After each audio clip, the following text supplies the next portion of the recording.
د خلیفہ د مسلمانانو یا د خلافت اسلامي یا د امارت اسلامي معنا دا ده چې دا یو ریاست دی، عام ریاست دی،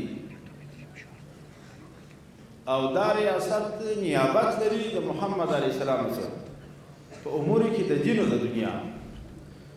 هم به دا خلیفہ د مسلمانانو په امور دینیو کې د نبی علیه السلام مبارک نائب وي، هم په امور دنیویو کې د نبی علیه السلام نائب وي. او د خلیفہ چاري په بل عبارت دا دی حراست الدین و سیاست الدنیا. د دین حراست پکې، د دنیا سیاست به مخ ته وړي. دا د مسلمانانو د امیر مکلفیت دی.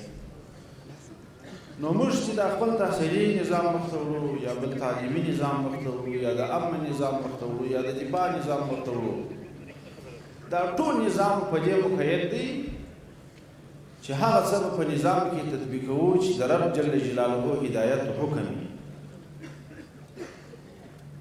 اوس که په دغه تطبیقاتو کې هغه څه د مابین ځي چې هغه د پردیو د خوا پر افغانستان باندې تپل سوي دي، د افغانستان د بعضې خلکو په مزاج کې قرار نیولی، دلته که څه شور و حرکت پیدا کېږي، قدرمنو ځوانانو تاسې باید ورته متوجه یاست. بیګانګان زموږ ستاسې دوستان نه دي، زموږ ستاسې غمخواران نه دي. زما او ستا ترقي یې نه ده خوښه، د رب جل جلاله د کتاب فیصله ده.